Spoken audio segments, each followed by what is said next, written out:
Hi, this is Eli Kranzberg, and welcome to RePitch Elements. This is a slimmed-down version of RePitch without all of the advanced editing tools, and it's designed for producers who want to get quick, great-sounding vocal tuning without a lot of manual tweaking. Let's take a look. Here's the vocal I want to work with. Baby, don't call me, I don't want to. You should know I don't want to be with you. Baby, don't call me, I don't want to. I don't want to. Hey, hey. Now, it sounds pretty good, but we can use RePitch Elements to get it better without a lot of extra work. I'm going to call up the ARA version, and the first thing that we can do is select a macro so that RePitch Elements will automatically tune all the pitches to the right notes.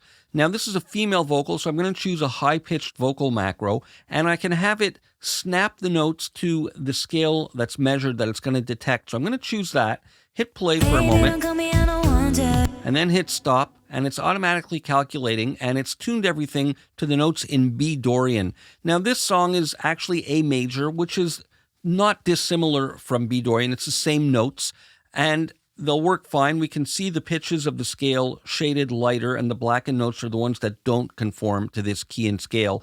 Now, if it's selected the wrong key and scale, or you want to change it, it's easy enough to go in here, and here it's actually already shown me A major as an alternative because it's a closely related key and scale. So you can do that, or you can add one manually. I'm going to hit save, and now I'm going to have this snap to the selected scale, the one I've manually selected rather than one it automatically detected.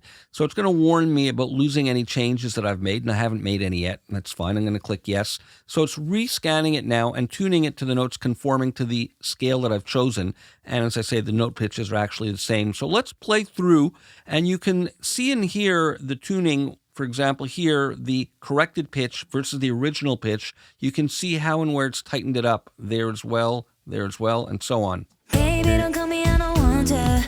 You should know I don't want to be with you.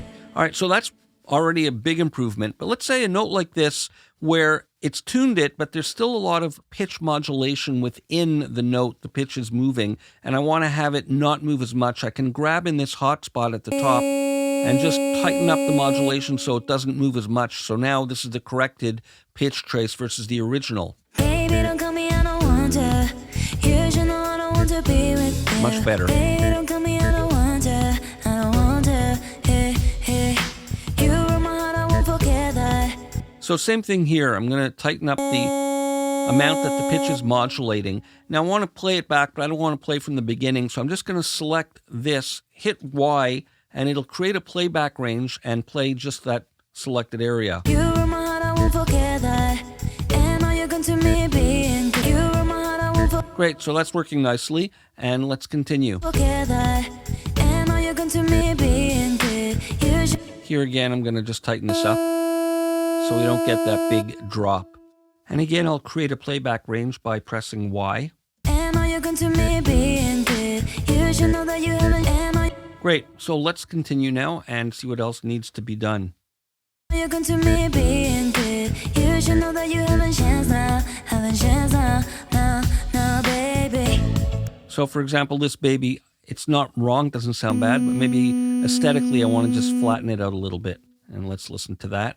Y for the playback range. Chance now, baby. Chance now, baby. Yeah, I like that a lot better. Now let's keep going. Baby, so that I want.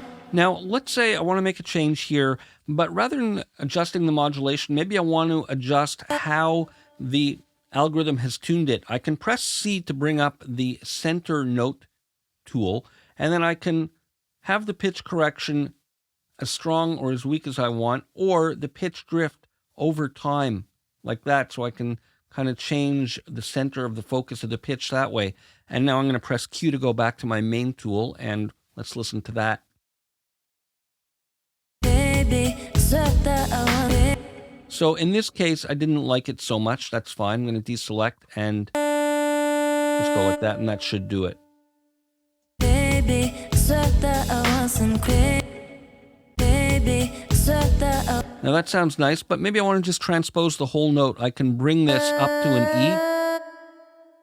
Baby, so that I want some quick.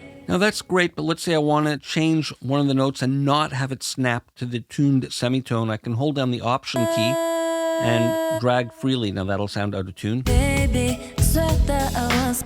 I can double click and it'll snap it back to the perfect tuned note. Baby, swear that I wasn't. Now, occasionally you may encounter a situation where you want to split a note in the middle to create two separate notes from what RePitch Elements has detected. And that's easy enough to do. We can hit S to get the split tool, and you can click it here manually. And for example, this note, maybe I want to have that be two different pitches. I'm going to hit Q to go back to my regular main tool. I'm going to double click that to tune it. And then this one, I'm going to bring up here and tune that as well. And let's hear what that sounds like.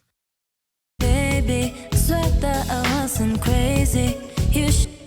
So with all of these tools and functions, in addition to a robust right-click menu, you have everything you need to get great sounding vocals easily. This is Eli Kransberg for Production Expert.